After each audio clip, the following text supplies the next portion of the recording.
Hey guys, कैसे हैं आप सब। I hope you are doing well. I am Sandeep, welcome to CSC circle. तो हम लोगों ने शुरू किया था ये जो हमारा अगस्त का समसामयिक यानी जो विजन का करंट अफेयर है, ठीक है, अगस्त 2020, ठीक है। तो इसका हमने पॉलिटी सेक्शन हम चल रहे थे पॉलिटी सेक्शन में, इसमें हमने सॉल्व कर लिया था जो आर्टिकल 370 और जो हमारा 35A है, ठीक है, इसके बारे में पूरा हमने देखा था। आज हम देखेंगे कि न्यायालय की अवमानना क्या होती है, मतलब कंटेम्प्ट ऑफ कोर्ट, और ओबीसी एससी मतलब अन्य पिछड़े वर्गों के लिए जो उपवर्गीकरण किया गया है, और छठी अनुसूची के तहत दर्जे की मांग जो की गई है, और राष्ट्रीय भर्ती एजेंसी। तो ये आज हम अपने पॉलिटी के सारे सेक्शन कंप्लीट कर लेंगे, क्योंकि ये वाला सेक्शन जो भी है ये थोड़ा थोड़ा है, ठीक है। तो इसको मैं एक ही वीडियो में डिस्कस कर लूँगा, लेकिन जो 370 वाला था तो उसका पूरा ओवरव्यू था, तो उससे जो है मेंस में क्वेश्चन भी बन सकता है, तो हमने उनको डिटेल में डिस्कस किया था, ठीक है। तो हम अगला जो कल वीडियो आएगा वो अंतर्राष्ट्रीय संबंध होगा, ठीक है। तो इसके करते करते हम सारा जो है डिस्कस कर लेंगे। और जो आप लोग कह रहे थे कि जून से, तो मैं जून का भी डिस्कस करूँगा यहाँ पे, ठीक है। जून और जुलाई से पूरा एक साल का कवर कर लूँगा,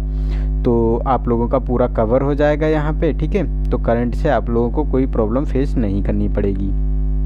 तो आज है हमारा टॉपिक न्यायालय की अवमानना क्या होती है, कि क्या है इसे और क्यों ये सुर्खियों में था, ठीक है। इसके बारे में देखेंगे, इसका क्या प्रोविज़न होता है, ठीक है। इन सब बातों को हम धीरे धीरे करके डिस्कस कर लेते हैं। तो इसमें देखो सुर्खियों में क्यों था, क्योंकि हाल ही में उच्चतम न्यायालय ने भारत के वर्तमान मुख्य न्यायाधीश को लक्षित करते हुए सोशल मीडिया पर की गई टिप्पणी के संदर्भ में अधिवक्ता कार्यकर्ता प्रशांत भूषण को न्यायालय के अवमानना का दोषी माना गया था। तो प्रशांत जो भूषण थे, जो एक मतलब मीडिया कार्यकर्ता हैं, ठीक है, तो उन्हीं के द्वारा मतलब मीडिया कार्यकर्ता नहीं, मतलब सोशल मीडिया पे इनके द्वारा एक ट्वीट किया गया था, ठीक है। ये एक मतलब अधिवक्ता है, यानी एक वकील कह सकते हैं हम, ठीक है। तो है उन्होंने एक टिप्पणी की थी, उसी के संबंध में है। तो ये क्या है पूरा मामला, तो इसको हम देखते हैं। तो न्यायालय का अवमानना क्या है, तो अवमानना का तात्पर्य होता है कि किसी न्यायालय की गरिमा या प्राधिकार के प्रति अनादर प्रकट करना, ठीक है। तो इस प्रावधान का औचित्य यह है कि न्यायालय को ऐसे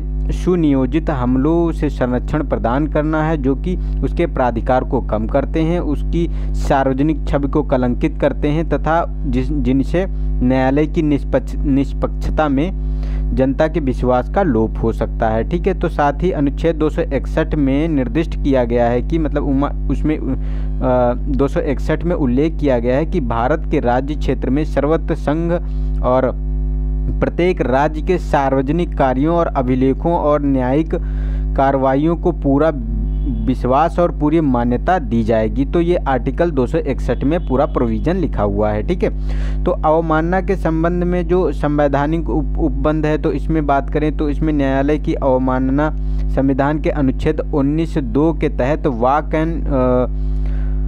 एन स्वतंत्र एवं अभिव्यक्ति स्वतंत्र पर युक्त निर्बंधों में से एक है, ठीक है। तो ये जो 19(2) है, ठीक है, ये कहता है कि जो हमारा फ्रीडम ऑफ एक्सप्रेशन स्पीच होता है, ठीक है, उसी के अंतर्गत ये मतलब इस पर जो निर्बंध लगाए जाते हैं, मतलब प्रतिबंध लगाए गए हैं कि आप स्वतंत्र हैं, लेकिन ऐसा भी नहीं है कि अगर किसी की अवमानना हो रही है आपके किसी शब्द को बोलने से, तो आप नहीं ऐसा कह सकते हैं, ठीक है। तो ये हमारा निर्बंध होता है। तो इसमें संविधान के अनुच्छेद 129 में उपबंध किया गया है कि उच्चतम न्यायालय को अपने अवमानना के लिए दंड देने की शक्ति होगी, ठीक है। तो अगर किसी न्यायालय द्वारा किसी पर या तो न्यायाधीश पर कोई टिप्पणी की जाती, अभद्र टिप्पणी की जाती है, या फिर जो उसके न्याय को मतलब उसके जजमेंट को मानने से इनकार कर दिया जाता है, तो इन सब बातों के लिए ये मतलब दंड देने की शक्ति इसके पास आर्टिकल 129 में उल्लिखित है, ठीक है। और अनुच्छेद 215 में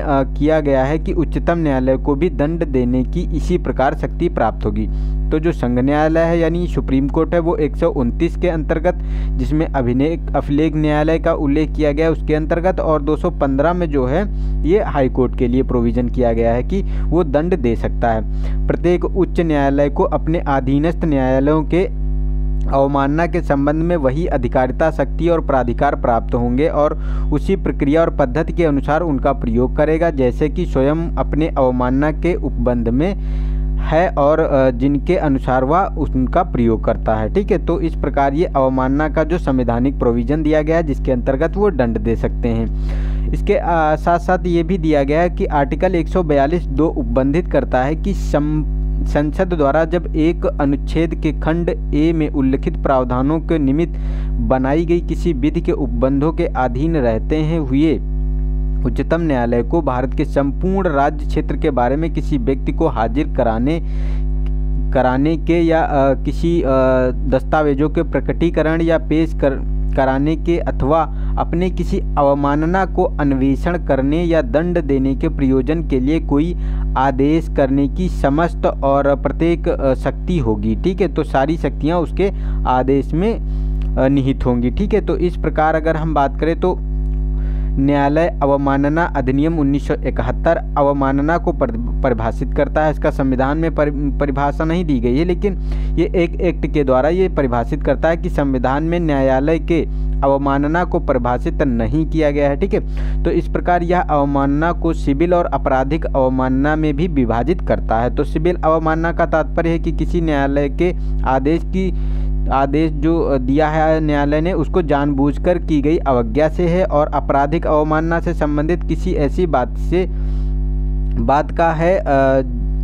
का है चाहे बोले गए हों, लिखे गए हों, शब्दों द्वारा या संकेतों द्वारा या दृश्य रूपों द्वारा या फिर अन्यथा किसी और मतलब प्रोविज़न द्वारा जो है प्रकाशन अथवा किसी भी अन्य ऐसे कार्य का करना अभिप्रेत है। तो ये मतलब किसी के द्वारा कहा जाने पर या बोले जाने पर या मतलब कोई संकेत प्रकट किया गया है जो उसकी अवमानना प्रदर्शित होती है अगर सुप्रीम कोर्ट या हाई कोर्ट या किसी मतलब जजमेंट की। ठीक है, तो उसके संबंध में ये प्रोविज़न किया गया है। तो ये मतलब परिभाषित किया गया है एक्ट के अंतर्गत जो 1971 का न्यायालय अवमानना अधिनियम 1971 है। ठीक है, तो उसी के अंतर्गत सिविल और आपराधिक दोनों अवमाननों को किया गया है, परिभाषित किया गया है। जो किसी न्यायालय को कलंकित करता है या किसी प्रवृत्ति से या जिनकी प्रवृत्ति कलंकित करने अथवा जो उसके प्राधिकार को अवनत करता है यानी कम करता है या जिसकी प्रवृत्ति उसे अवनत करने की है अथवा जो किसी न्यायिक कार्यवाही के समय के अनुक्रम पर प्रतिकूल प्रभाव डालता है या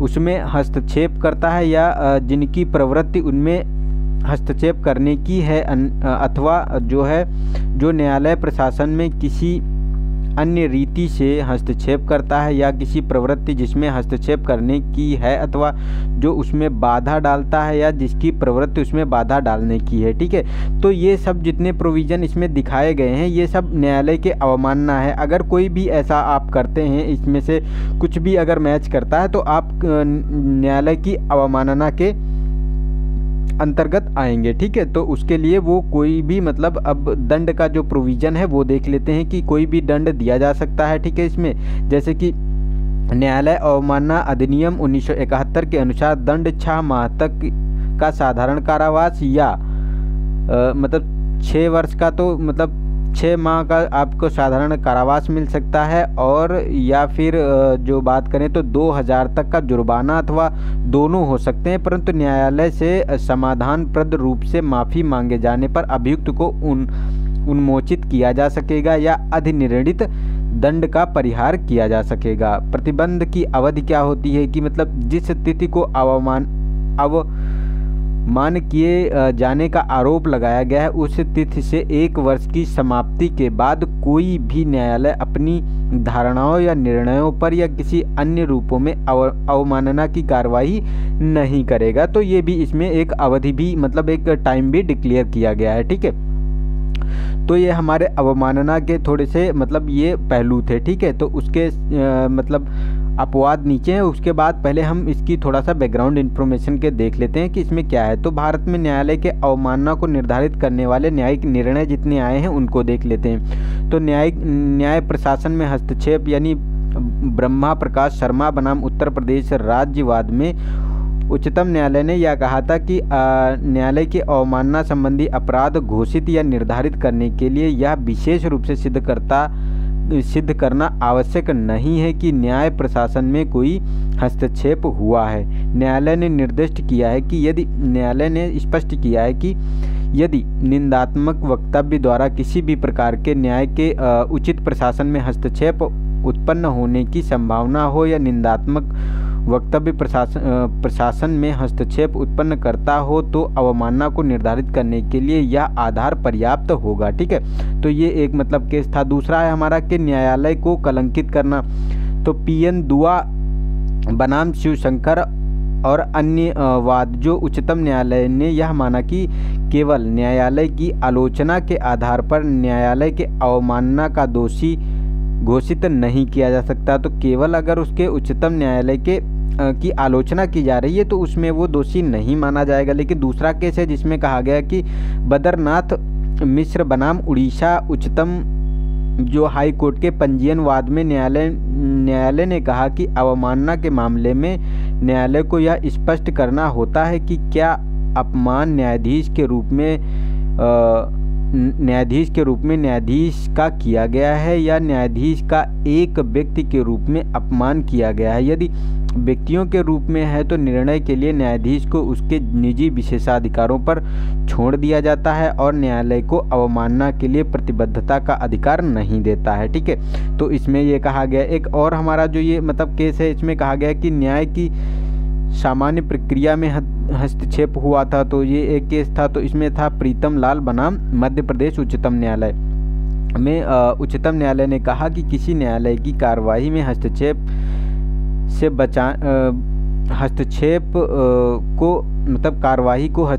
बचाए रखने और न्यायिक प्रक्रिया को निर्बाध और अपनी गरिमा को बचाए रखने के लिए अवमानना करने वालों को दंडित करना कर्तव्य बन जाता है। तो ये भी एक मतलब प्रोविज़न किया गया। अभी एक मतलब इसके संबंध में कुछ अपवाद भी हैं जो मतलब ये तो स्पष्ट सारे केस थे जिसमें स्पष्ट निर्णय दे दिया गया, लेकिन कुछ अपवाद होते हैं जैसे कि न्यायिक कार्यवाही की निष्पक्षता और सटीक रिपोर्ट के बारे में तो कुछ नहीं अभी कहा गया है, ना तो संविधान में और ना ही वो जो एक्ट बनाया गया। और किसी मामले की सुनवाई और निपटारे के पश्चात न्यायिक आदेश के गुण दोषों पर की गई निष्पक्ष आलोचना के बारे में भी कुछ स्पष्ट नहीं है कि इसमें न्यायालय की अवमानना होगी या नहीं होगी। अगला है कि हमारा यदि कोई प्रकाशन या अन्य कृत्य जो केवल न्यायाधीश के मान हानि से संबंधित है तथा न्याय की प्रक्रिया में हस्तक्षेप करने के उद्देश्य से नहीं किया गया है तो इसे न्यायालय के अवमानना के रूप में नहीं माना जाएगा। तो ये भी एक अपवाद है।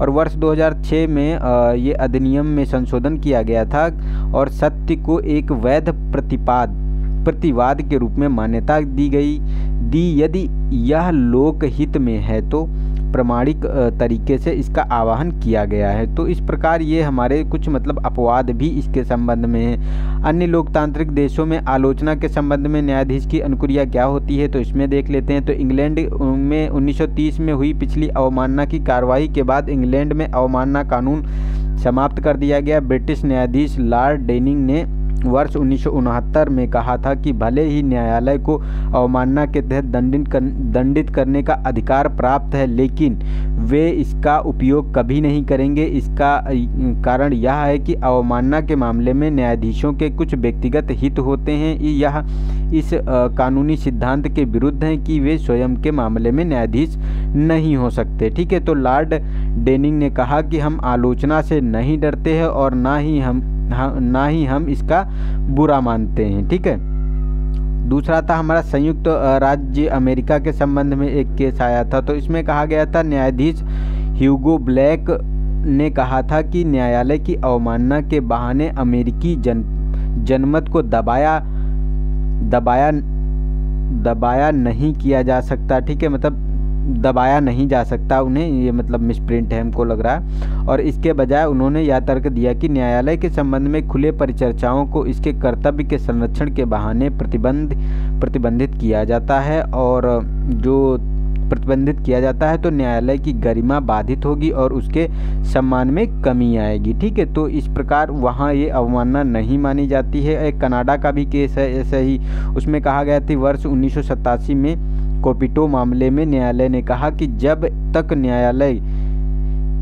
न्यायिक व्यवस्था के समक्ष कोई खतरा ना हो, न्यायालय की स्वतंत्र रूप से आलोचना की जा सकती है। तो ये उन्होंने भी ये माना कि आलोचना होनी चाहिए, इससे जो है हमारे जो न्यायाधीश हैं और जो जजमेंट आते हैं वो सही आएंगे, क्योंकि उनको आलोचनाओं का सामना करना पड़ेगा, उनको जवाब भी देना पड़ेगा उस संबंध में, ठीक है। तो ये अच्छा था, लेकिन इंडिया में ऐसा नहीं है, ठीक है। तो देखा कि प्रशांत भूषण ने थोड़ी सी टिप्पणी क्या की थी और उस पर जो है इतना बवाल उठ गया। इसी प्रकार एक और केस आया था, शायद कर्नाटक राज्य का था या फिर कोई और राज्य का था, अभी हाल ही का मुद्दा है, तो उसमें भी ये कुछ किया गया था, लेकिन हालांकि उसे फिर संज्ञान में नहीं लिया गया। न्यायालय की अवमानना संबंधी मुद्दे की अगर बात करें तो न्यायालय का अवमान मुक्त भाषण पर सेंसर। तो लोकतांत्रिक सुधार प्रक्रिया में लोकतंत्र के विकास के लिए विचारों और सुझावों का रचनात्मक अंतर बहुत महत्वपूर्ण है। यदि अपनी राय व्यक्त करने की स्वतंत्रता को दबा दिया जाता है तो इस बात की संभावना है कि कोई भी रचनात्मक बहस कम हो जाएगी और यह हमारे लोकतंत्र के लिए बहुत ही घातक और खतरनाक हो सकता है, ठीक है।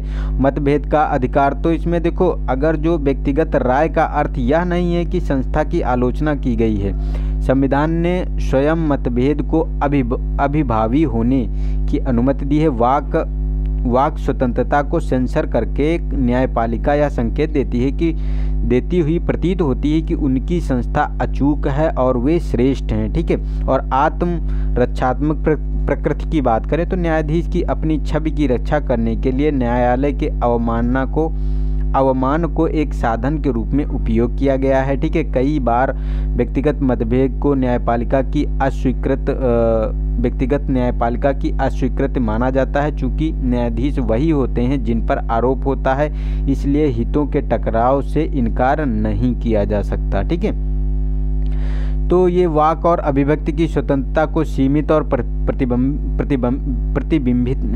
प्रतिबंधित करता है। अवमानना का कानून अभी भी न्यायालय और न्यायिक प्रशासन के महत्व को बनाए रखने की आवश्यकता और अलंघनीय मूल अधिकार यानी उचित जो प्रतिबंधों के अधीन भारत के संविधान के अनुच्छेद 19(1) का द्वारा संरक्षित और गारंटीकृत वाक और अभिव्यक्ति की स्वतंत्रता के मध्य बेहतर संतुलन बनाए रखने हेतु प्रयास करता है। तो ये हमारे मूल अधिकार के अंतर्गत है कि हम बोल सकते हैं किसी के बारे में, लेकिन उस पर भी मतलब प्रतिबंध लगाए गए हैं, ठीक है। अस्पष्ट और व्यापक क्षेत्राधिकार की बात करें तो भारत में आपराधिक अवमानना की परिभाषा अत्यधिक व्यापक है। इस प्रकार की कार्रवाई आरंभ करने के लिए न्यायालय को स्वतः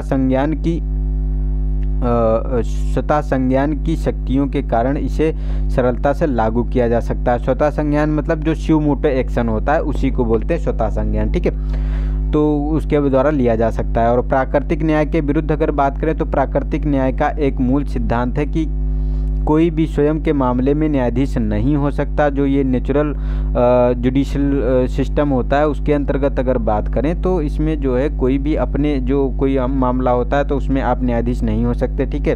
हालांकि अवमानना कानून न्यायपालिका को स्वयं के मामले में न्यायाधीश के रूप में कार्य करने का अवसर प्रदान करता है, ठीक है। तो नंदलाल बलवानी वाद में बलवानी ने कथित रूप से कोर्ट की ओर जूता उछाला था। उसी पीठ ने नंदलाल बलवानी को अवमानना का दोषी मानते हुए 4 महीने का कारावास का दंड दिया गया था, ठीक है। और इसी के संबंध में अगर बात करें तो सीमित अपीलीय अधिकार, तो वर्तमान संवैधानिक योजना के अनुसार आपराधिक मामला जो आपराधिक अवमानना हेतु दोषी ठहराए गए व्यक्ति को निर्णय के विरुद्ध पुनर्विचार याचिका दायर करने का अधिकार है और याचिका पर सामान्यतः अवमानकर्ता को सुने बिना पीठ द्वारा अदालत में निर्णय दे दिया जाता है, ठीक है। तो ये भी एक मतलब प्रोविज़न दिया गया है जिससे नागरिकों की रक्षा हो सकेगी, ठीक है। तो एक अपील भी हम कर सकते हैं और कार्यकारी व्यवस्था प्रभावित होती है इससे। तो न्यायालय के आदेश का कभी कभी कार्यकारियों को ब्लैकमेल करने के उपयोग में किया जाता है, ठीक है। और न्यायालय के अवमानना का भय प्रशासन के संसाधनों जैसे सुरक्षा बलों का उपयोग, लॉजिस्टिक आदि का अनुपयुक्त आवंटन की ओर प्रेरित करता है। अंतर्राष्ट्रीय अगर अभ्यास की बात करें तो न्यायालय को कलंकित करने के अपराध के तहत भारत में अभी भी दंड किया जाता है, ठीक है। मतलब अभी भी दंड किया जाता है, भले ही इसे अमेरिका, कनाडा और इंग्लैंड में अपराध के रूप में समाप्त कर दिया गया है। तो अमेरिका, कनाडा और इंग्लैंड में ये चीज़ें समाप्त हैं, लेकिन अब भी जो है इंडिया में ये दंड दिया जाता है। तो आगे हम इसमें क्या आगे की राह हो सकती है, क्या इसका मतलब बेहतर समन्वय हो सकता है, ठीक है, तो इसके बारे में हमको थोड़ा सा देख लेना है। तो भारतीय न्यायालय के अवमानना कानून के अंतर्गत प्रदत्त न्यायालयीय शक्ति की प्रकृति विवेकाधीन होती है, ठीक है। इसका दुरुपयोग रोकने के लिए इसे और अधिक व्यवस्थित और सैद्धांतिक बनाया जाना चाहिए, ठीक है। और न्यायालय का अवमानना एक्ट जो है, ठीक है, 1971 की धारा 2C सब क्लॉज 3 में उल्लिखित किया गया है कि किसी अन्य तरीके से पद जो न्यायालय की आपराधिक अवमानना को न्यायालय की विवेकाधीन शक्तियों का स्रोत है को या तो हटा दिया जाना चाहिए या आसीन शक्ति की रोकथाम करने के लिए कुछ विशिष्ट दिशा निर्देशों को भी शामिल किया जाना चाहिए। और न्यायपालिका को परस्पर विरोधी सिद्धांतों अर्थात अभिव्यक्ति की स्वतंत्रता और निष्पक्ष और भय रहित न्याय के मध्य संतुलन को बनाए रखने पर जोर देना चाहिए। और साथ ही ये भी एक हमारा ये इम्प्लीमेंट करना चाहिए कि न्यायालय के अवमान हेतु दंडित करने की शक्ति का सदैव सावधानीपूर्वक, बुद्धिमत्तापूर्ण और जागरूकतापूर्वक प्रयोग किया जाना चाहिए। न्यायालय अवमानना की शक्ति का दुरुपयोग रोकने के लिए स्वतंत्र पैनल का गठन किया जाना चाहिए, ठीक है। इस अधिनियम में आपराधिक मनोवृत्ति यानी मेंस रे जो की अवधारणा को सम्मिलित किया जाना चाहिए, ठीक है। तो आपराधिक मनोवृत्ति की भी जो ये मतलब इसमें सम्मिलित होनी चाहिए। साथ साथ अगर हम बात करें तो आपराधिक मनोवृत्ति इरादतन अपराध या दोषी मानसिक तत्व को संदर्भित करने वाली एक कानूनी अवधारणा है जो मतलब जानबूझकर किया गया हो, ठीक है। और आपराधिक परीक्षण में अपराध सिद्ध करने के लिए अपराधी की आपराधिक मनोवृत्ति को जाहिर या उजागर करना सामान्यतः आवश्यक होता है और कार्रवाई भारतीय साक्ष्य अधिनियम और दंड प्रक्रिया संहिता के अनुसार की जानी चाहिए। अवमानना के लिए दंड अपर्याप्त है, यह अप्रभावी विशेष रूप से अर्थदंड के संबंध में, साथ ही इसे न्याय प्रशासन में हस्तक्षेप से निपटने के लिए पर्याप्त रूप से बढ़ाया जाना चाहिए। तो ये भी एक मतलब चैलेंज होगा जो मतलब उसको अच्छे से हमको उसका मतलब उसको लागू करना चाहिए, ठीक है। अब क्या प्रावधान बनाए रखना चाहिए या नहीं, तो इसके बारे में थोड़ी सी चर्चा करते हैं कि इस पे देखो मेंस का आंसर भी आ सकता है क्योंकि ये बहुत ज़्यादा न्यूज़ में था, तो इस पे आंसर भी आ सकता है, ठीक है। तो वर्ष 2018 में न्याय विभाग ने भारतीय विधि आयोग के न्यायालय अवमानना अधिनियम 1971 के मूल्यांकन का आग्रह किया, जिसके पश्चात विधि आयोग ने एक रिपोर्ट प्रस्तुत की जिसमें कहा गया कि अधिनियम में निम्नांकित कारणों से संशोधन करने की कोई आवश्यकता नहीं है।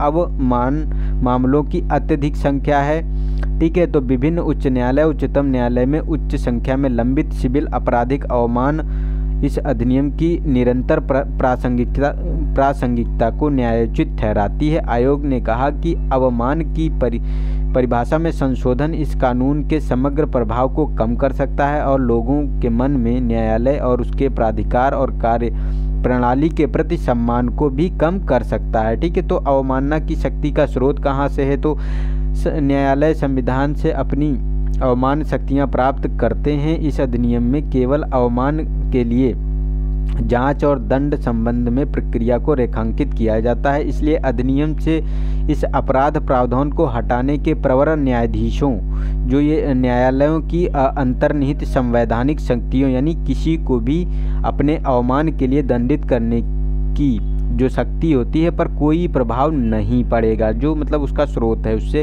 इस पर कोई इम्पैक्ट नहीं पड़ेगा। और अधीनस्थ न्यायालयों पर प्रभाव की बात करें तो क्या प्रभाव पड़ेगा उन पर, तो संविधान प्रवर न्यायालयों को अपने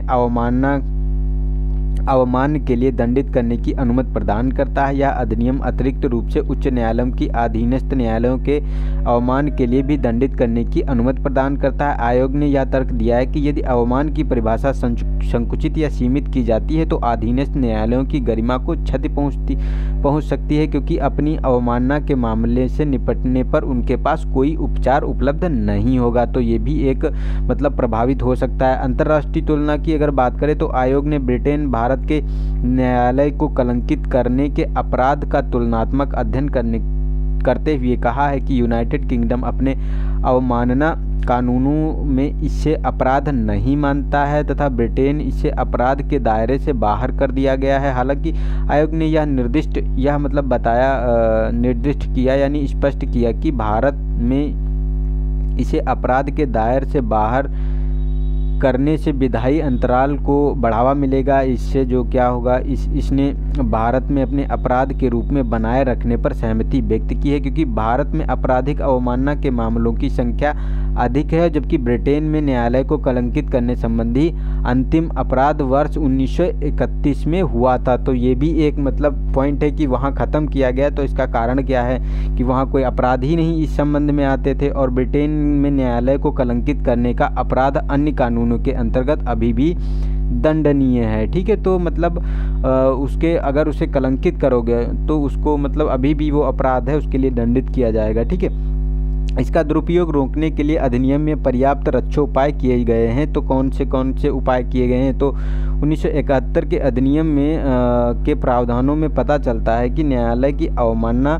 सभी मामलों में अभियोजित नहीं करेगी। ठीक है, आयोग ने पुनः टिप्पणी की कि इस अधिनियम की जो न्यायिक समीक्षा की जा रही है, इसलिए इसमें संशोधन करने का कोई औचित्य नहीं है। ठीक है, तो ये न्यायालय की शक्ति को सीमित करता है। इस अधिनियम का प्रदर्शन प्रक्रियाओं के निर्धारण में बेहतर रहा है। ठीक है, और बेहतर रहा है तथा अवमान शक्तियों के उपयोग संबंधी न्यायालयों के आसीन प्राधिकार को भी प्रतिबंधित करता है। अतः अवमान की परिभाषा में संशोधन से अस्पष्टता की स्थिति को बढ़ावा मिलेगा। ठीक है, तो ये भी हमारा एक एस्पेक्ट हो सकता है। तो इस संबंध में ये चीज़ें तो हमारी हो गई। अब देख लेते हैं निष्कर्ष की क्या इस पूरे प्रोविज़न से हमारा निष्कर्ष निकला। तो रचनात्मकता या फिर औचित्यपूर्ण आलोचना और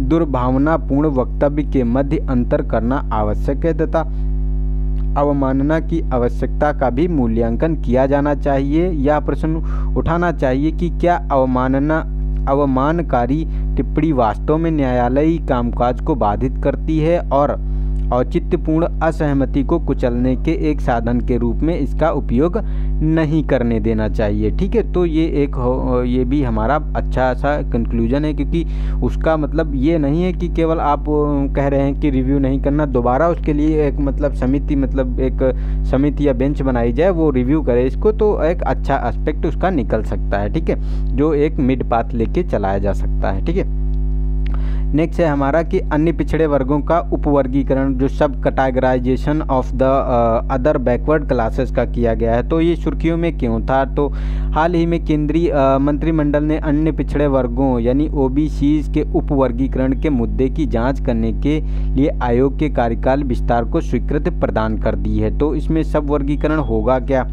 तो ये जो उपवर्गीकरण है, तो इसमें अन्य जो हैं उनको आगे अभी देखेंगे। इसका बैकग्राउंड देखते हुए हम चलते हैं। तो इनकी ऐतिहासिक स्थिति क्या रही है? तो वर्ष 2017 में ओबीसीज के उपवर्गीकरण की जांच के लिए न्यायाधीश जी रोहिणी यानी जो सेवानिवृत्ति की अध्यक्षता में है, एक आयोग का गठन किया गया है।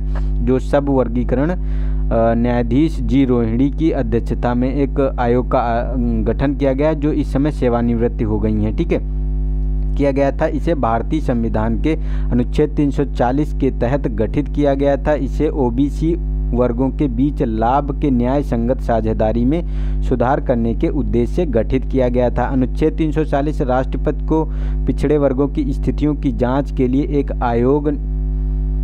आयोग नियुक्त करने का अधिकार प्रदान करता है। आयोग के अधिदेश में शामिल है कि क्या क्या आयोग के अधिदेश में है। तो इसमें देखो, एक तो है कि हमारा ओबीसीज के जो केंद्रीय सूची के संदर्भ में जातीय और समुदायों के मध्य आरक्षण जो ओबीसीज में होता है कि 27% आरक्षण होता है नौकरियों और शिक्षा में। ठीक है, शिक्षा संबंधी लाभों के अनुचित वितरण के प्रसार की जांच करेगा। और यह है ओबीसीज के उपवर्गीकरण के लिए एक वैज्ञानिक दृष्टिकोण पर आधारित तंत्र यानी मानक और मापदंड के लिए योजना तैयार करना है। तो ये इसलिए इसका गठन किया गया है। तो इसका मूल उद्देश्य ये है। ठीक है, तो अब ये ओबीसी जो आरक्षण की बात थी ये कहाँ से आई, इसकी पृष्ठभूमि क्या थी, तो हम इसको पहले देखते हैं। तो पृष्ठभूमि की बात करें तो एक मंडल आयोग का गठन किया गया था वर्ष 1990 में। तत्कालीन केंद्र सरकार द्वारा यह घोषणा की गई थी कि मतलब जो उस समय की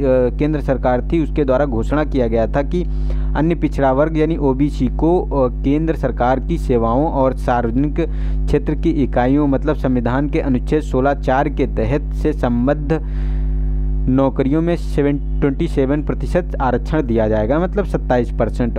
और यह निर्णय मंडल आयोग प्रतिवेदन 1980 पर आधारित था, जिसमें 1979 में स्थापित किया गया था। इसकी अध्यक्षता बीपी मंडल द्वारा की गई थी। मंडल आयोग का उद्देश्य जातिगत भेदभाव के निवारणार्थ और सामाजिक या शैक्षणिक रूप से पिछड़े वर्गों की पहचान करना था। ठीक है, तो केंद्र सरकार के संस्थानों में ओबीसी के आरक्षण हेतु अनुशंसा वर्ष 1992 में लागू की गई थी, जबकि शिक्षा में आरक्षण वर्ष 2006 में लागू हुआ था। ठीक है, ये संविधान के अनुच्छेद जो 15(4) के तहत इसका प्रोविज़न किया जाता है। 16(4) के अंतर्गत इसमें आरक्षण प्रदान किया गया है। ठीक है, 27% और 15(4) के अंतर्गत जो है शिक्षा और नौकरियों में जो आरक्षण की बात की जाती है वो 15(4) में अवसर की समानता के संबंध में ये मतलब प्रोविज़न किया गया है। ठीक है, तो ये मतलब शिक्षा में 2006 से आरक्षण स्टार्ट हुआ था, लेकिन जो है अन्य जो केंद्र सरकार के संस्थानों में जो था ये 1992 से में लागू हो गया था।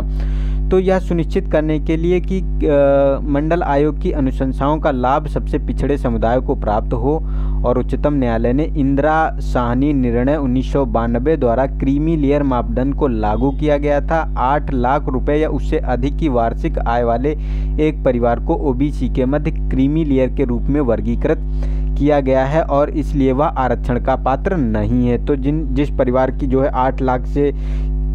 8 लाख रुपए या उससे अधिक इनकम है, ठीक है, वार्षिक इनकम है, तो वो लोग इसका लाभ नहीं ले सकते। ठीक है, तो उपवर्गीकरण का विचार ये कहाँ से आया और क्यों हुआ, तो इसका कारण क्या था। तो उपवर्गीकरण का विचार वर्ष 1955 की प्रथम पिछड़ा वर्ग आयोग की रिपोर्ट ने ओबीसी को पिछड़े और अत्यंत पिछड़े समुदायों में उपवर्गीकरण करने का प्रस्ताव प्रस्तुत किया था। 1979 की मंडल आयोग की रिपोर्ट में सदस्य LR नाइक ने एक असहमति नोट द्वारा मध्यवर्ती और दमित पिछड़े वर्गों में उपवर्गीकरण का प्रस्ताव प्रस्तुत किया था। वर्ष 2015 में राष्ट्रीय पिछड़ा वर्ग आयोग ने प्रस्ताव किया था कि ओबीसीज को निम्नलिखित 3 श्रेणियों में विभाजित किया जाएगा, यथा अत्यंत पिछड़े वर्ग जैसे EBC ग्रुप A, इसमें उन समुदायों को शामिल किया जाना चाहिए जो ओबीसी के भीतर भी सामाजिक, शैक्षणिक और आर्थिक पिछड़ेपन का सामना कर रहे हैं। इन समुदायों में आदिम जनजातियां, घुमतू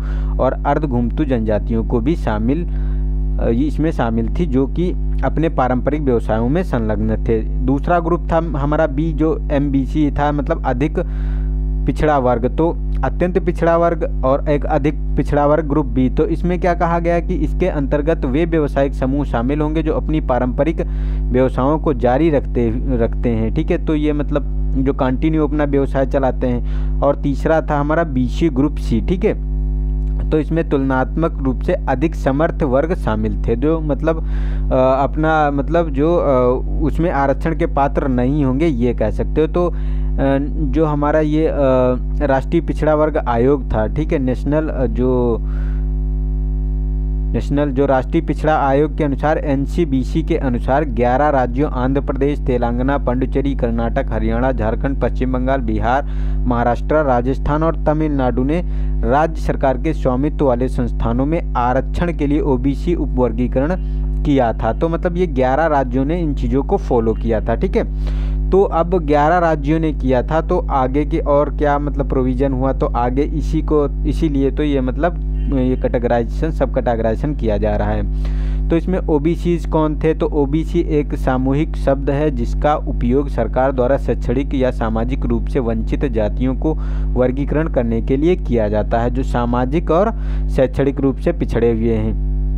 तो उनके लिए ये प्रोविज़न किया गया है। तो ओबीसी एक विशाल विजाति समूह है। इसमें विभिन्न जातियां या उपजातियां शामिल हैं जिनकी सामाजिक और आर्थिक स्थिति में काफ़ी भिन्नताएं विद्यमान हैं। उदाहरण के लिए अगर हम बात करें तो उत्तर और दक्षिण भारत दोनों में ओबीसी में भूस्वामी समुदाय शामिल हैं, जबकि दूसरी तरफ निर्वाह श्रम पर जीवन व्यतीत करने वाले समाज के कई निर्धन वर्ग भी इसके अंतर्गत आते हैं। ठीक है, तो उपवर्गीकरण का और समिति के संभावित अनुशंसाओं की आवश्यकता क्यों है, तो इसमें इसकी आवश्यकता क्यों है, तो इसके बारे में इन्होंने मतलब अपने तर्क दिए हैं। तो आरक्षण का लाभ केवल सीमित वर्गों तक ही पहुंच पाया है। तो रोहिणी आयोग ने इस बात पर प्रकाश डाला कि केंद्रीय सूची में सम्मिलित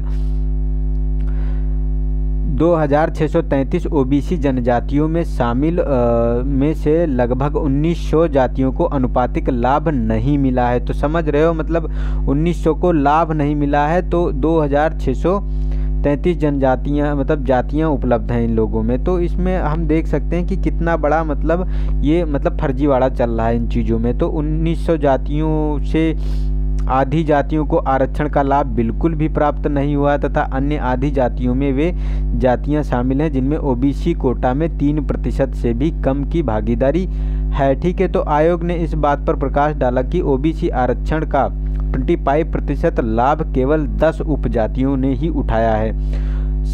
समिति के अनुसार जिन समुदायों को आरक्षण का लगभग कोई लाभ प्राप्त नहीं हुआ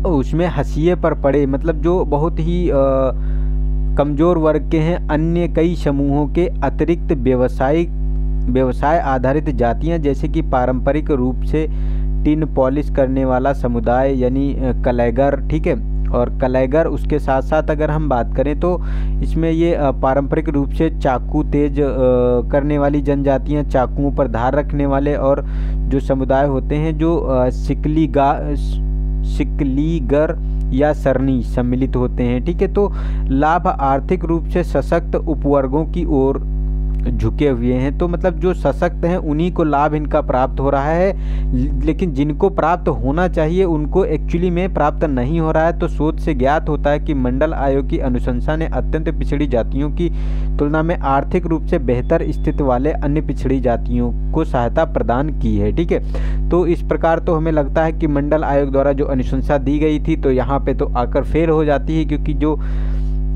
ये रोहिणी जी की जो रिपोर्ट आई है तो इसमें देखो क्या कहा गया कि अनुशंसाएं, इस संबंध में कुछ अनुशंसाएं की है इन्होंने। तो 2633 जो हमारी जनजातियां हैं ओबीसी की केंद्रीय सूची में लगभग 1900 जातियों के लिए 27% के ओबीसी कोटा के भीतर 8 से 10% के मध्य एक निश्चित कोटा देना है। ठीक है, और 1900 जातियों का कुल सीटों में लगभग 2 से 3% होंगी, अन्य समूहों को महत्वपूर्ण रूप से प्रभावित नहीं करेंगी, बल्कि उनके लिए पर्याप्त अवसर उत्पन्न हो जाते हैं। तो उपवर्गीकरण सामाजिक पिछड़ेपन पर आधारित ना होकर ओबीसी के मध्य सापेक्ष लाभ पर आधारित होना चाहिए, और इसे वंचित वर्गों को कोटा में उनकी उचित भागीदारी का लाभ करने में सक्षम होने में सहायता मिल सकती है। तो ये भी एक मतलब पॉइंट है। इसके अंतर्गत इसके कार्यान्वयन में क्या क्या चुनौतियां होंगी उसके बारे में हमको भी उस मुद्दों को भी हमको सुलझाना पड़ेगा, क्योंकि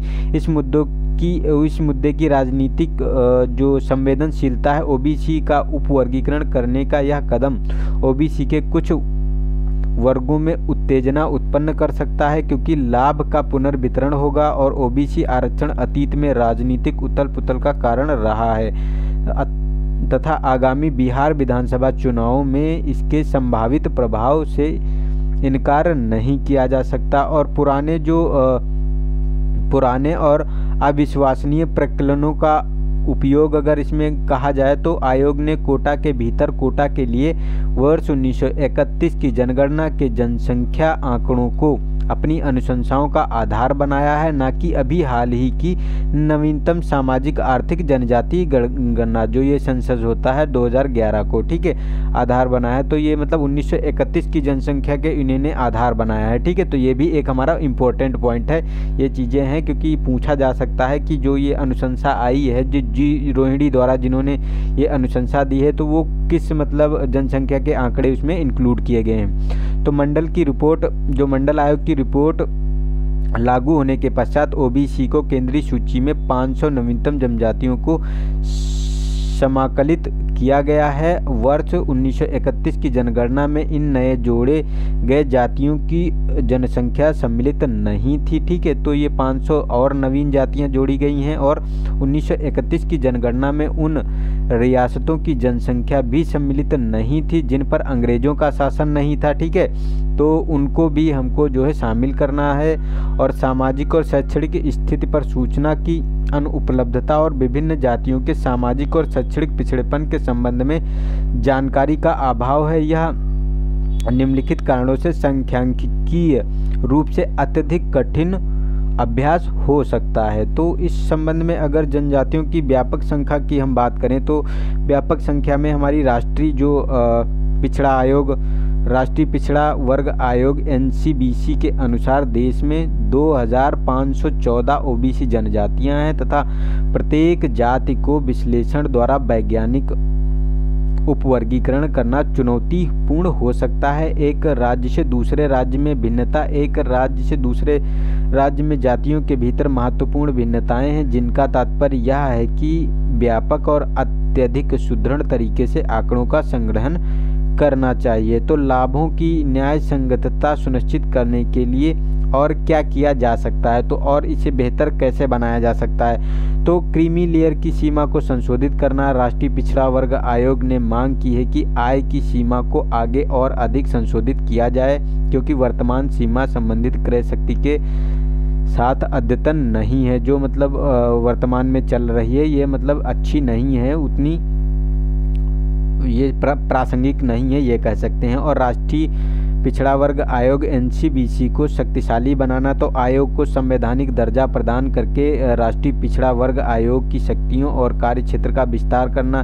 तो ये तो अब तो राष्ट्रीय पिछड़ा वर्ग आयोग बना दिया गया है, ये तो एक अच्छा पॉइंट हमारे लिए है, ठीक है। और इसका बैकग्राउंड इन्फॉर्मेशन थोड़ा सा जो ये मतलब राष्ट्रीय पिछड़ा वर्ग आयोग है इसके बारे में देख लेते हैं। तो अब तक अनुच्छेद 338 के तहत राष्ट्रीय अनुसूचित जाति जो राष्ट्रीय अनुसूचित जनजाति आयोग जो है यानी national commission of schedule caste NCSC द्वारा ओबीसी की शिकायतों का समाधान किया जाता था, लेकिन अब पिछड़ा वर्ग आयोग बन गया है तो अब उसके द्वारा किया जाएगा। वर्तमान में NCBC संविधान के अनुच्छेद 338B के रूप में राष्ट्रीय पिछड़ा वर्ग आयोग अधिनियम 1993 के तहत गठित किया गया है और केवल ओबीसी सूचियों को ओबीसी सूची से जातियों को शामिल करने और हटाने तथा आरक्षण के लाभ से इन जातियों को पृथक करने वाली क्रीमी लेयर के लिए आय के स्तर को निर्धारित करने की अनुशंसा कर सकता है। और 123वां संवैधानिक संशोधन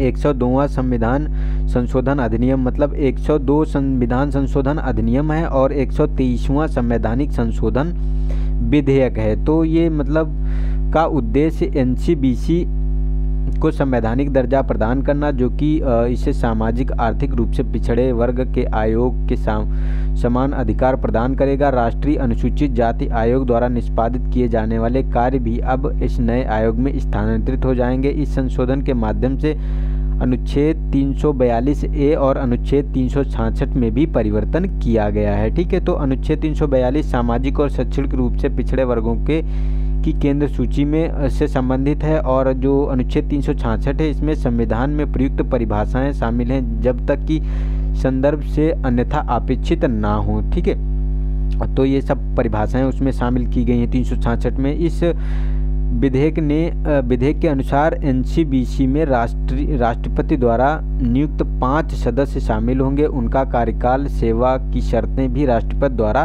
ही तय होगी। तो ये राष्ट्रपति द्वारा इसमें जो 5 सदस्य होंगे, एक अध्यक्ष होगा इसमें, ठीक है। तो ये शामिल किए जाएंगे और इस आयोग द्वारा निष्पादित किए जाने वाले प्रमुख कार्य कौन कौन से हैं? तो आरक्षण लागू न होने, आर्थिक शिकायत, हिंसा आदि से संबंधित शिकायतों के मामले में नागरिक इस आयोग के समक्ष अपनी जो समस्याएं प्रस्तुत कर सकेंगे और अधिनियम प्रस्तावित आयोग को अधिकारों और रक्षा उपायों से वंचित होने की शिकायत की जांच करने की शक्ति प्रदान करता है। इसे एक दीवानी न्यायालय के समान मुकदमा चलाने, किसी को सम्मत जारी रखने और दस्तावेजों को प्रस्तुत करने और शपथ पत्र पर साक्ष्य प्राप्त करने की अनुमति प्रदान की गई है। तो ये भी एक मतलब ये इतने इनके प्रोविज़न है जो ये कार्य करेगा, ये जो अन्य पिछड़ा आयोग है, ठीक है।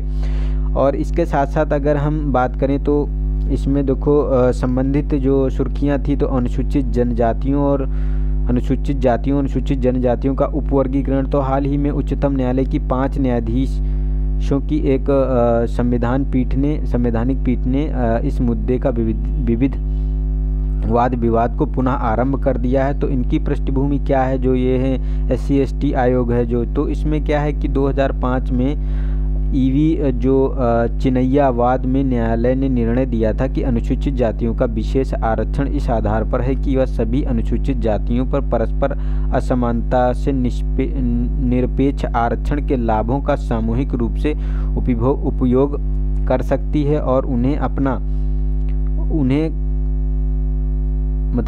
जो सामूहिक रूप से उपयोग कर सकती है और उन्हें करना चाहिए, क्योंकि संरक्षण शैक्षिक, आर्थिक और अन्य इस प्रकार के कारकों पर आधारित नहीं है, बल्कि पूर्णतः उन लोगों पर आधारित है जिन्होंने अस्पृश्यता का सामना किया है, ठीक है। तो पीठ ने सभी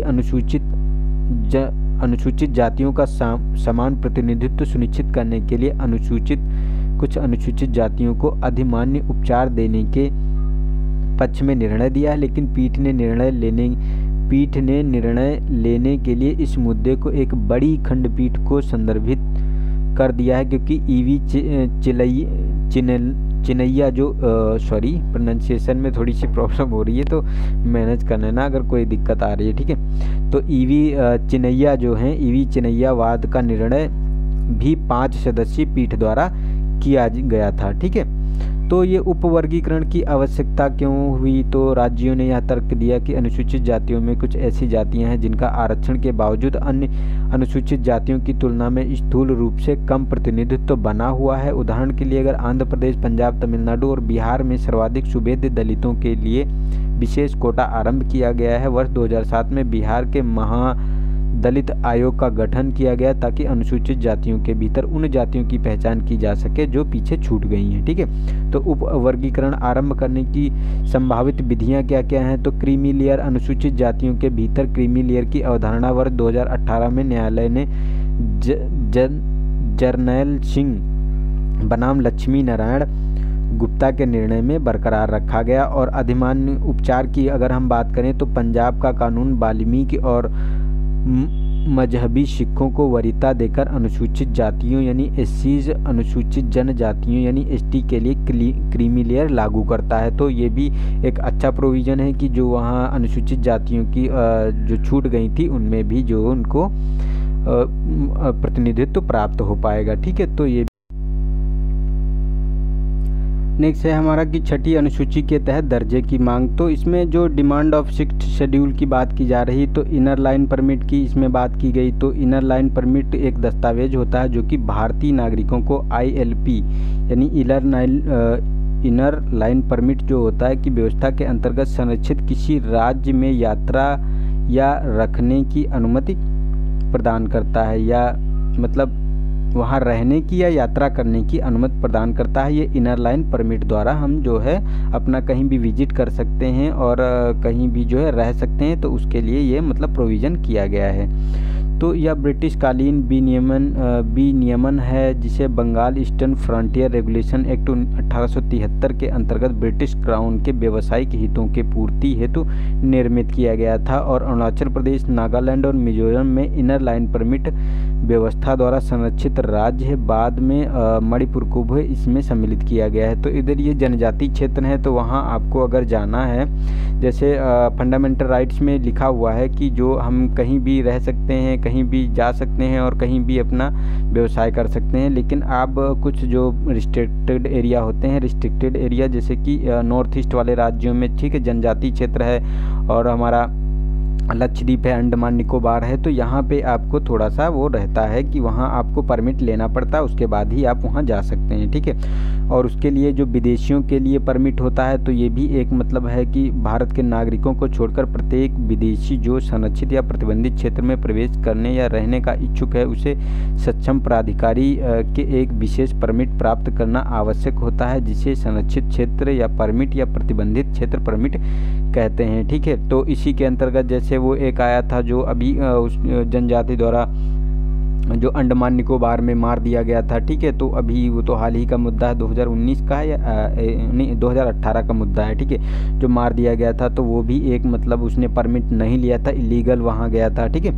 तो ये सब मतलब ऐसे रिस्ट्रिक्टेड एरिया होते हैं जहाँ इनको जाना होता है। तो इसमें देखो अनुच्छेद 371 की बात की जाए, जिसमें 2 स्पेशल स्टेटस दिया जाता है। तो संविधान के अनुच्छेद 371 से 371 जे में 11 राज्यों को, ठीक है, विशेष दर्जा दिया गया है, ठीक है। इसका उद्देश्य इन राज्यों की आकांक्षाओं को पूरा करना है और राज्यों की जनजातियों और स्थानीय लोगों के सांस्कृतिक और आर्थिक हितों की सुरक्षा करना है, या इन राज्यों के किसी हिस्से में विधि और व्यवस्था के अव्यवस्थित होने पर उसे प्रतिबंधित करना है, ठीक है। तो ये इस संबंध में ये मतलब है। तो ये सुर्खियों में क्यों था, जो ये 6 शेड्यूल था, तो अरुणाचल प्रदेश विधानसभा ने संपूर्ण राज्य को संविधान की 6ठी अनुसूची में सम्मिलित किए जाने हेतु सर्वसम्मति एक प्रस्ताव पारित किया था। तो पृष्ठभूमि क्या है, ये मतलब जो 6ठी अनुसूची है, तो राज्य सरकार ने जनजातीय लोगों के प्रथागत अधिकारों को संरक्षित और सुरक्षित रखने और राज्य की 6ठी अनुसूची के अंतर्गत सम्मिलित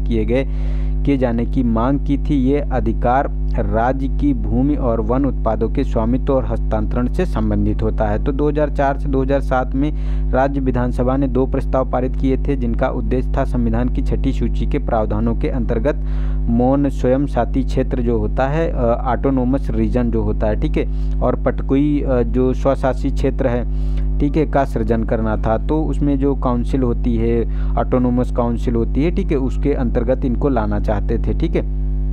तो इसके उपरांत इसे स्वीकृति हेतु केंद्र सरकार के पास प्रेषित कर दिया गया था, जो अब तक लंबित है। तो इससे पूर्व राज्य सरकार ने मांग की थी कि संविधान में संशोधन करके अनुच्छेद 371H को निरस्त किया जाए तथा अरुणाचल प्रदेश को नागालैंड और मिजोरम की तर्ज पर अनुच्छेद 171A और अनुच्छेद 171 अनुच्छेद 371A और 371G, जिसमें मिजोरम में 371G का प्रोविज़न है और नागालैंड का 371A में है, के अंतर्गत शामिल किया जाए। तो वो H वाला जो स्टेटस है वो लोग कहते हैं कि हमारा समाप्त कर दिया जाए, हमको इन श्रेणी में लाया जाए। तो इसमें हुआ क्या, अनुच्छेद 371A और अनुच्छेद 371G क्रमशः नागालैंड और मिजोरम राज्य के जनजातीय लोगों की धार्मिक और सामाजिक प्रथाओं और रूढ़िजन्य विधियों और भूमि के स्वामित्व और हस्तांतरण के अधिकारों के संबंध में विशेष सुरक्षा प्रदान करता है, ठीक है। तो अनुच्छेद 371H के अंतर्गत राज्य के राज्यपाल को विधि और व्यवस्था के संबंध में इस संबंध में उनके कृत्यों का निर्वहन करने के लिए विशेष उत्तरदायित्व प्रदान किया गया है। हालांकि वर्तमान में अरुणाचल प्रदेश के संदर्भ में 1873 का बंगाल ईस्टर्न फ्रंटियर रेगुलेशन जो BEFR एक्ट लागू है। यह भारत के सभी नागरिकों को बिना वैध इनर लाइन परमिट के अरुणाचल प्रदेश में प्रवेश करने से प्रतिबंधित करता है। तो स्वायत्त शासी जिलों के रूप में पंजीकृत होने वाले उत्तर पूर्वी क्षेत्र कौन कौन से हैं, तो देखो इसमें असम है, मेघालय है, त्रिपुरा है और मिजोरम है। तो इसमें देखो बोडोलैंड प्रदेश की प्रादेशिक परिषद है, कार्बी आंगलांग स्वायत्त जिला परिषद है और दीमा हसाओ स्वायत्त जिला परिषद है। मेघालय में तुम्हारा गारो हिल्स स्वायत्त जिला परिषद है, जनजाति हिल्स स्वायत्त परिषद है और खासी हिल्स स्वायत्त जिला परिषद है। त्रिपुरा में त्रिपुरा जनजाति क्षेत्र स्वायत्त जिला परिषद है और ये जो मिजोरम है यहाँ चकमा जिला परिषद देखने को मिलेगी और लाई स्वायत्त जिला परिषद और मायरा स्वायत्त जिला परिषद ये देखने को मिलती हैं। इन्हीं 4 राज्यों को जो है जो हमारी सूची है 6 में, मतलब जो संविधान की सूची 6 है, ठीक है, उसमें शामिल किया गया इन्हीं 4 राज्यों में। इसी 6ठी सूची में कह रहा है कि ये भी मांग कर रहा है। तो छठी सूची है क्या एक्चुअली में? तो संविधान की छठी सूची असम, मेघालय, त्रिपुरा, मिजोरम के जनजातीय क्षेत्रों को संविधान के अनुच्छेद 244(2) और 275(1) के प्रावधानों के अंतर्गत जनजातीय क्षेत्रों का प्रशासन चलाने का अधिकार प्रदान करती है। तो अनुच्छेद 244 अनुसूचित क्षेत्रों और जनजातीय क्षेत्रों के रूप में कुछ क्षेत्रों के प्रशासन के लिए उपबंध विशेष उपबंध करता है। अनुच्छेद 275 भारत की संचित निधि पर भारित विधिक अनुदानों के लिए प्रावधान करता है और ऐसे अनुदानों में विशिष्ट अनुदान भी सम्मिलित होता है जो कि अनुसूचित जातियों के कल्याण की अभिवृद्धि करने या किसी राज्य में अनुसूचित क्षेत्रों के जो प्रशासन के स्तर को उन्नत करने के लिए होते हैं। तो उसमें इनके लिए ज़्यादा मतलब रेवेन्यू दिया जाता है और उन्हें ज़्यादा विशेषाधिकार होते हैं, ठीक है। उनके लिए विशेष उपबंध किए गए हैं, तो इसीलिए वो मांग करता है। तो छठी अनुसूची में सम्मिलित होने के जो राज्य के कौन कौन से लाभ हैं, तो उसके अंतर्गत देखो छठी अनुसूची के लाभ जो हैं शक्तियों का लोकतांत्रिक हस्तांतरण, क्षेत्र की विशिष्ट जो संस्कृति है उसका संरक्षण और प्रोत्साहन, भूमि अधिकारों सहित कृषि संबंधी अधिकारों का संरक्षण, तीव्र विकास के लिए वित्तीय अंतरण में वृद्धि। ये लाभ निम्नलिखित विशेषताओं के कारण प्राप्त होते हैं। स्वशासी जिला परिषद मतलब ऑटोनोमस डिस्ट्रिक्ट काउंसिल ADC। तो स्वशासी जिला परिषद जिले का प्रतिनिधित्व करने वाला निकाय है जिन्हें संविधान द्वारा राज्य विधानमंडल के अधीन भिन्न भिन्न मात्रा में स्वायत्तता प्रदान की जाती है। प्रत्येक स्वशासी जिला परिषद में 30 या 30 से अधिक सदस्य होते हैं, जिनमें 4 से अनाधिक सदस्य राज्यपाल द्वारा नामित किए जाते हैं, नाम निर्दिष्ट होते हैं। तो राज्यपाल 4 सदस्यों को निर्दिष्ट करता है, ठीक है। और शेष 26 जो होते हैं वो निर्वाचित होते हैं। सभी 5 वर्ष के कार्यकाल के लिए पद पर बने रहते हैं। तो इनका कार्यकाल 5 वर्ष का होता है। स्वशासित क्षेत्र की अगर हम बात करें तो इसमें जो स्वशासी क्षेत्र होता है ऑटोनोमस रीजन, तो यदि एक स्वशासी जिले में कई अनुसूचित जनजातियां हैं तो राज्यपाल सार्वजनिक अधिसूचना द्वारा उसके निवास क्षेत्र या क्षेत्रों को स्वशासी क्षेत्रों में विभाजित कर सकता है। और विधायी शक्ति की अगर हम बात करें तो ADC को राज्यपाल की विधिवत मंजूरी से विधिक विधियों के निर्माण का भी अधिकार होता है। जो विधायी शक्ति इनको प्राप्त होती है ADC को, जो ये मतलब काउंसिल होती है। और स्वशासी क्षेत्रों से संबंधित संसदीय या राज्य विधान की शक्ति की सीमा संसद या राज्य विधानमंडल द्वारा पारित अधिनियमों को इन क्षेत्रों में राष्ट्रपति या राज्यपाल की स्वीकृति के बिना कार्यान्वित नहीं किया जाता। तो ये मतलब कोई भी अगर प्रोविज़न है संघ द्वारा बनाया जा रहा है तो उसको जो है राष्ट्रपति की उनकी अनुशंसा लेनी पड़ेगी, और अगर राज्य में बनाया जा रहा है तो राज्यपाल उसकी अनुशंसा करेगा, तभी जो है वो शक्तियाँ मतलब लागू होंगी। तो ये राज्य विधानमंडल या संसद उसमें नहीं लगा सकती जब तक अप्रूवल ना दे राज्यपाल और राष्ट्रपति, ठीक है। तो न्यायिक शक्ति की अगर हम बात करें तो जनजातियों से संबद्ध मामलों की सुनवाई के लिए परिषदें अपने अधिकार क्षेत्र के भीतर ग्राम अदालतों का गठन कर सकती हैं। इनमें से प्रत्येक मामले के लिए उच्च न्यायालय के क्षेत्राधिकार की छठी अनुसूची के अंतर्गत शामिल राज्यों को राज्यपाल द्वारा निर्दिष्ट किया जा सकता है, ठीक है। और नियम शक्ति की अगर हम बात करें तो जिला परिषदों में स्कूलों, औषधालयों और बाजारों, घाटों, मत्स्य पालन, सड़कों इत्यादि की स्थापना, निर्माण, प्रबंधन कर सकती हैं। यह गैर जनजाति द्वारा ऋण प्राप्त करने के साथ ही व्यापार करने पर नियंत्रण के लिए विनियम भी बना सकती है, ठीक है। विनियम भी बना सकती है, और लेकिन ऐसे विनियमों के लिए राज्यपाल की स्वीकृति की आवश्यकता होगी। तो राज्यपाल से इनको स्वीकृति लेनी पड़ेगी और ये मतलब कर सकते हैं। कर राजस्व संग्रहण की बात करें तो इसमें जिला परिषद और प्रादेशिक परिषद को भू राजस्व के आकलन और संग्रहण तथा कुछ विशिष्ट करों को आरोपित करने का अधिकार है। ये विकास से संबंधित योजनाओं, स्वास्थ्य सेवा, शिक्षा, सड़क, राज्य के नियंत्रण वाली नियामक शक्तियों से संबंधित लागत की पूर्ति के उद्देश्य से संचित निधि के रूप में अनुदान भी प्राप्त कर सकती हैं। तो ये मतलब छठी अनुसूची से संबंधित इतने मुद्दे थे, ठीक है। तो क्या क्या मतलब इसके लाभ थे, तो कर राजस्व का संग्रहण ये लोग कर सकते हैं, ठीक है। स्वशासी क्षेत्र होता है, विधायी शक्ति इनके पास होती है, न्यायिक शक्ति होती है और उसके साथ साथ हमारे नियामक शक्ति भी होती है इनके पास। तो ये इतने लाभ हो गए, ठीक है। अब छठी अनुसूची से संबंधित और कौन कौन से मुद्दे हैं, तो शक्तियों और प्रशासन का विकेंद्रीकरण ना होना। यह विकेंद्रीकरण छठी अनुसूची में सम्मिलित कई क्षेत्र में नहीं किया गया है। उदाहरण स्वरूप बोडोलैंड टेरिटोरियल एरिया डिस्ट्रिक्ट जो होता है बीटेड में केवल जिला परिषद द्वारा ही सदस्यों को निर्वाचित किया जाता है जो निरंकुश शक्तियों का उपयोग करते हैं। अतः ऐसी इकाइयों का सृजन किया जाना जो सभी स्तरों के लोगों को सभी लोगों का प्रतिनिधित्व कर सके। और परिषद पर राज्य का विधायी नियंत्रण जो होता है, ये परिषद द्वारा निर्मित विधियों का राज्यपाल की सहमति की आवश्यकता होती। इस प्रक्रिया की कोई समय सीमा निश्चित नहीं है, जिससे विधियां वर्षों तक लंबित रहती हैं। इसके अतिरिक्त छठी अनुसूची के पैरा 12A में उपबंधित की जब भी जिला परिषद और राज्य विधानमंडल के मध्य हितों का टकराव होगा तो राज्य विधानमंडल ही अभिभावी होगा। मतलब जो प्रोविज़न है वो राज्य विधानमंडल के ही लागू होंगे। राज्यपाल की विवेकाधीन शक्तियों में टकराव की बात करें तो इन क्षेत्रों के प्रशासन के संबंध में राज्यपाल की विवेकाधीन शक्ति के संदर्भ में भिन्न भिन्न दृष्टिकोण है। इस प्रकार मंत्रिपरिषद के लिए राज्यपाल के परामर्श की आवश्यकता के संदर्भ में भी टकराव देखा गया है। और रूढ़जन्य विधियां संहिताबद्ध नहीं है, तो जनजातियों की सांस्कृतिक पहचान की आवश्यकता को सुनिश्चित करने के लिए रूढ़जन्य विधियों को संहिताबद्ध करने और व्यवहारिक रूप से उपयोग करने की आवश्यकता है। तो उसमें भी हमारा ये मतलब है।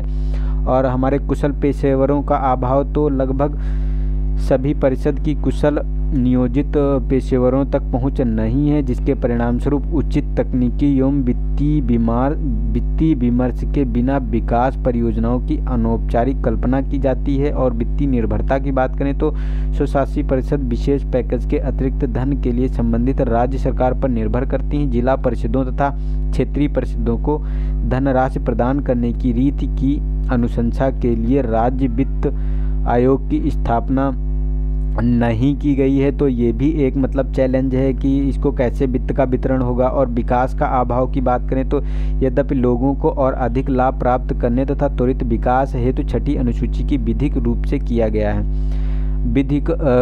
दिया गया है, लेकिन जो स्थानीय स्तर पर पंचायत या परिषद के गठन न किए जाने के कारण लोगों के पास मनरेगा इत्यादि जैसी विभिन्न योजनाओं के क्रियान्वयन के लिए पर्याप्त शक्ति या धन का अभाव है, जैसा कि गैर छठी अनुसूची क्षेत्रों के पास उपलब्ध है।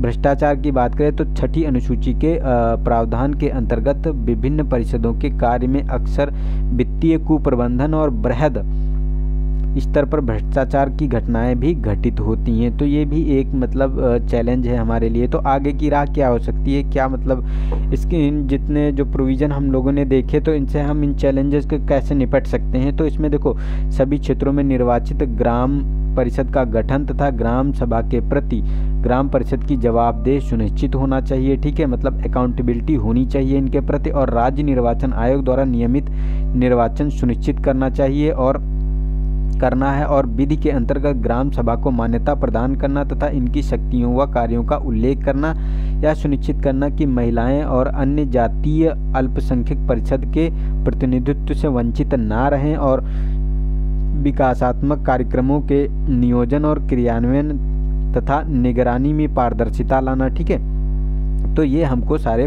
प्रोविज़न करने चाहिए। अन्य संबंधित तथ्य में अगर हम बात करें तो इसमें देखो क्या है कि इसमें अरुणाचल प्रदेश को छठी अनुसूची में सम्मिलित किए जाने के लिए संवैधानिक संशोधन 358 के दायरे से बाहर की मतलब 352 के दायरे से बाहर हैं, तो संवैधानिक संशोधन की आवश्यकता है, ठीक है। तो मतलब उसमें संविधान में संशोधन करना पड़ेगा तभी इसको शामिल किया जा सकता है। और राष्ट्रीय अनुसूचित जनजाति आयोग अनुच्छेद 338A द्वारा केंद्र शासित प्रदेश लद्दाख को संविधान की छठी अनुसूची के अंतर्गत जनजाति क्षेत्र घोषित करने की अनुशंसा की गई है, ठीक है। और नागरिक संशोधन अधिनियम की बात करें यानी CAA ने भी छठी अनुसूची क्षेत्र या इनर परमिट क्षेत्र में छूट प्रदान की गई है, तो इनके द्वारा भी ये छूट प्रदान की गई है। तो ये हम देख सकते हैं, तो इतने प्रोविज़न हमारे करने होंगे। जो ये लद्दाख हमारा बना यूनियन टेरिटरी, इसे छठी अनुसूची के अंतर्गत शामिल करने की बात की जा रही है, ठीक है। तो ये भी हमको पॉइंट अच्छा है, ध्यान में रखना है, ठीक है। और संविधान की 5वीं अनुसूची की बात करें तो संविधान की 5वीं अनुसूची 4 राज्यों असम,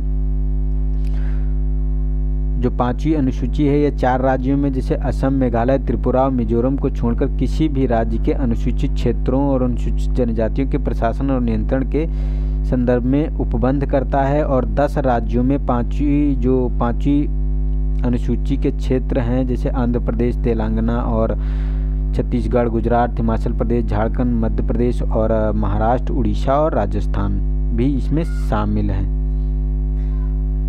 ठीक है। तो ये 5वीं अनुसूची के अंतर्गत सारे शामिल हैं राज्य। तो राष्ट्रपति को यह अधिकार है कि वह किसी क्षेत्र को अनुसूचित क्षेत्र घोषित कर सकते हैं तथा राज्यपाल को यह अधिकार है कि वह संसद या राज्य विधानसभा के अधिनियमों में संशोधन या छूट के साथ उसे लागू करने के निर्देश दे सकते हैं। तो देखो, जो अनुसूचित क्षेत्र है वो घोषित करने के लिए राष्ट्रपति जो है उसकी जो राष्ट्रपति का अधिकार है, लेकिन वहाँ जो संसद या जो राज्य विधानसभा द्वारा जो एक्ट बनाए जाते हैं उनमें जो संशोधन या छूट के साथ जो है ये मतलब लागू करने के निर्देश राज्यपाल देते हैं। और राज्यों में संचालित सामान्य प्रशासनिक तंत्र का 5वीं अनुसूची क्षेत्र में विस्तार नहीं किया जाता है, ठीक है। तो ये जो प्रशासनिक तंत्र का 5वीं अनुसूची में विस्तार नहीं किया जाता है। पंचायत यानी अनुसूचित क्षेत्र का विस्तार अधिनियम 1966 एक्ट, जो ये पेशा एक्ट होता है, को छूटों और संशोधनों सहित 5वीं अनुसूचित क्षेत्र में पंचायत राज्य प्रावधानों के विस्तार के लिए विधिक रूप से दिया गया है। तो ये मतलब प्रोविज़न इसमें कर दिए गए हैं। और छठी अनुसूची और 5वीं अनुसूची से किस प्रकार भिन्न है, तो यह अधिक स्वायत्तता प्रदान, इसमें जो है यह मतलब छठी अनुसूची है या अधिक स्वायत्तता प्रदान करती है और अधिक शक्तियों को सौंपना, विभिन्न विषयों पर विधि निर्माण की शक्ति 5वीं अनुसूची में जनजातीय सलाहकार परिषद के पास केवल राज्य सरकारों के लिए परामर्शदात्री शक्तियां हैं, वह भी केवल राज्यपाल द्वारा परिषद को भेजे गए मामलों पर, ठीक है। तो भूमि के हस्तांतरण से संबंधित मामले अपनी शक्तियों का उपयोग स्वयं कर सकती हैं, ठीक है। तो इस संबंध में है। और 5वीं अनुसूची में परिषद राज्य विधानसभा द्वारा सृजित है, जबकि छठी अनुसूची में यह संविधान निर्मित है, ठीक है। और 5वीं अनुसूची क्षेत्र के विपरीत इसके पास स्वयं के बजट निर्माण की जो वित्तीय शक्ति है और इन्हें विकास, स्वास्थ्य, शिक्षा, सड़क में से संबंधित वित्तीय योजनाओं के लिए भारत की संचित निधि से धन प्राप्त होता है। तो इसके लिए ये मतलब बहुत से प्रोविज़न किए गए हैं। तो कितना बचा हुआ है ये पूरा देख लें या रहने दें? थोड़ा ही है यार, थोड़ा देख लेते हैं, थोड़ा टाइम हो जाएगा, ठीक है। तो नेशनल टेस्टिंग एजेंसी है, ठीक है। तो ये हमारा पॉलिटी का सेक्शन आज पूरा हो जाएगा। तो ये भारतीय एजेंसी जो नेशनल रिक्रूटमेंट एजेंसी NRA, तो ये सुर्खियों में क्यों थी? तो हाल ही में केंद्रीय मंत्रिमंडल ने सरकारी नौकरियों के लिए परीक्षा आयोजित करने हेतु एक स्वतंत्र निकाय यानी राष्ट्रीय भर्ती एजेंसी NRA के गठन की स्वीकृति प्रदान की है। तो इससे अन्य तथ्य कौन कौन से हैं? तो ये मतलब जो सरकार द्वारा राष्ट्रीय भर्ती एजेंसी का प्रस्ताव सर्वप्रथम केंद्रीय बजट 2020 में प्रस्तुत किया गया और नेशनल रिक्रूटमेंट एजेंसी सरकारी तथा सार्वजनिक क्षेत्रों के बैंकों में गैर राजपत्रित पदों पर भर्ती के लिए सामान्य पात्रता परीक्षा यानी CET आयोजित करेगी। सरकार ने NRA के लिए कुल 1500 करोड़ रुपए की स्वीकृति प्रदान की है, जिसका उपयोग 3 वर्ष की अवधि में किया जाएगा। तो इसकी मुख्य विशेषताएं क्या हैं? तो NRA जो है ये मतलब नेशनल रिक्रूटमेंट एजेंसी तो सोसाइटी पंजीकरण अधिनियम के अंतर्गत पंजीकृत एक सोसाइटी के रूप में होगी, जिसकी अध्यक्षता भारत सरकार में सचिव रैंक के अधिकारी द्वारा की जाएगी। इसमें रेल मंत्रालय, वित्त मंत्रालय, कर्मचारी चयन आयोग, रेलवे भर्ती बोर्ड तथा बैंकिंग कर्मिक चयन संस्थान IBPS तो मतलब ये के प्रतिनिधि सम्मिलित होंगे। तो ये सारे के सारे लोग इसमें सम्मिलित होंगे, ठीक है। यानी स्टेट जो राज्य संघ लोक सेवा आयोग और मतलब संघ लोक सेवा आयोग और राज्य लोक सेवा आयोग, ये लोग इसमें शामिल नहीं होंगे। लेकिन ये जो वित्त मंत्रालय और एसएससी के हैं, आरआरबी हैं और आईबीपीएस हैं। तो ये सारे प्रतिनिधि इसमें शामिल होते हुए दिखेंगे आपको। और सीई टेट की बात करें तो ये एक मतलब सेट परीक्षा होगी जो वर्ष में 2 बार आयोजित की जाएगी। विभिन्न स्तरों पर रिक्तियों की भर्ती है तो स्नातक जो स्तर पर 12वीं पास स्तर और 10वीं पास स्तर के लिए अलग अलग सीई टेट आयोजित की जाएगी। तो मतलब स्नातक पर 12वीं और 10वीं मतलब 3 स्तरों पर यह परीक्षा आयोजित होगी साल में 2 बार, ठीक है। और आरंभ में सीई टेट को 3 एजेंसियां अर्थात आरआरबी, आईबीपीएस और एसएससी द्वारा की गई भर्तियों हेतु तो आयोजित किया जाएगा, किंतु कालांतर में इसे चरणबद्ध रीति से अन्य भर्तियों तक भी विस्तारित किया जाएगा, ठीक है। तो आगे कुछ और भी प्रोविज़न इसमें जोड़े जा सकते हैं। तो सीई टेट के उम्मीदवारों की अगर हम बात करें तो इसमें देखो उम्मीदवारों को शॉर्ट लिस्ट करने हैं तो प्रथम परीक्षा होगी और प्राप्त अंक 3 वर्ष के लिए मान्य होंगे, ठीक है। तो जैसे ये टेट में कराया जाता है हमारा जो शिक्षा पात्रता वाला जो टेट होता है ना, टीचर टेस्ट, एलिजिबिलिटी टेस्ट, तो उसी के आधार पर ये मतलब ये भी एक टेस्ट कराया जाएगा, ठीक है। और उसके बाद क्या होगा कि इनसे विद्यार्थियों को क्या लाभ होगा। तो विद्यार्थियों के लिए इनका लाभ ये हो सकता है कि सीटेट का उद्देश्य प्रत्येक वर्ष में विज्ञापन होने वाली सरकारी नौकरियों है तो भर्ती एजेंसियों द्वारा आयोजित की जाने वाली विभिन्न परीक्षाओं को एक ऑनलाइन परीक्षा के माध्यम से प्रतिस्थापित करना है। इस प्रकार सीईटी जो ये मतलब विभिन्न परीक्षाओं में उपस्थित होने की परेशानी को दूर करता है और सीईटी का आयोजन वर्तमान में प्रचलित शहरी पूर्वाग्रह को दूर करने के लिए देश भर में 1000 केंद्रों में किया जाएगा। देश के प्रत्येक जिलों में एक परीक्षा केंद्र स्थापित होगा या अधिक से अधिक महिला अभ्यर्थियों को आवेदन के लिए प्रोत्साहित करेगा। साथ ही केंद्र सरकार 117 आकांक्षी जिलों में आवश्यक अवसंरचना में निवेश करेगी, ठीक है, इसी के संबंध में। और इसके लिए एक कॉमन रजिस्ट्रेशन यानी पंजीयन और एकल शुल्क मान्य होगा। यह विभिन्न परीक्षाओं के कारण पड़ने वाले वित्तीय भार को कम करेगी, ठीक है। और इसके अतिरिक्त ऑनलाइन परीक्षा प्रणाली से परिचित कराने हेतु ग्रामीण व दूर दराज के क्षेत्रों में अभ्यर्थियों की सहायता के लिए योजनाबद्ध पहुंच और जागरूकता सुविधा प्रदान की जाएगी जो अधिक भागीदारी सुनिश्चित करेगी, ठीक है। तो इससे जो है संस्थानों को के लिए क्या लाभ हो सकते हैं, तो ये तो हमने देखे कि मतलब हमारे स्टूडेंट के इतने लाभ हो सकते हैं, लेकिन संस्थान 600 करोड़ रुपए की अनुमानित बचत के साथ वर्ष भर आयोजित होने वाली प्रत्येक परीक्षाओं के लिए परीक्षा केंद्र स्थापित करने की लागत को कम करेगी। और वर्तमान में प्रत्येक वर्ष लगभग 1.25 लाख सरकारी नौकरियों का विज्ञापन दिया जाता है, जिसके लिए 2.5 करोड़ अभ्यर्थी विभिन्न परीक्षाओं में उपस्थित होते हैं। रिक्त पदों को तेजी से भरकर कुशल प्रशासन को बढ़ावा देते हुए एक एकल पात्रता परीक्षा भर्ती चक्र को उल्लेखनीय रूप से काम करेगी, ठीक है। तो नेशनल रिक्रूटमेंट एजेंसी एकल परीक्षा आयोजित कर तथा अभ्यर्थियों से बार शुल्क लेकर भर्ती चक्र में पारदर्शिता व दक्षता को सुनिश्चित करेगी, ठीक है। तो इस प्रकार ये हमारी भर्ती प्रक्रिया पूरी चलने वाली है। तो इससे हमारे बहुत से लाभ होंगे। तो इसमें हम लोगों ने 3 चीज़ों को देखा कि जो पहला देखा कि हमारा कौन सा ये मतलब राष्ट्रीय टेस्टिंग एजेंसी देख लिया, ठीक है, रिक्रूटमेंट एजेंसी देख लिया। उसके बाद जो ये हमारा था जो 6ठी अनुसूची के विशेष दर्जे की मांग जो थी उसके बारे में पूरा डिटेल में हम लोगों ने देख लिया, ठीक है। इससे प्री में भी बहुत से क्वेश्चन बनते हैं और मेंस में भी बनने का चांसेस है। और ये हमने देखा कि न्यायालय की अवमानना जो ये आपका ओबीसी जो पिछड़ा वर्ग था इसको देखा और न्यायालय की अवमानना, ये हमने पूरा डिस्कस कर लिया है, ठीक है। तो आज का लेक्चर आई होप ज़्यादा बड़ा हो गया होगा क्योंकि मैंने सोचा कि पॉलिटी का आज इसमें का कंप्लीट हो जाए, क्योंकि हमें जून और जुलाई का भी हमको डिस्कस करना है। तो यहाँ जल्दी करके हम सॉल्व कर लेते हैं, ठीक है। आप लोग इसको 2-3 बार देख लीजिए और अपने दोस्तों को शेयर करें। अगर अच्छा लग रहा है, अगर कोई दिक्कत आ रही है तो बताइए, मैं उसको ज़रूर सुधार करूँगा, ठीक है। तो आज के लिए इतना ही, मिलते हैं नेक्स्ट वीडियो में। तब तक के लिए नमस्कार, जय हिंद, जय भारत।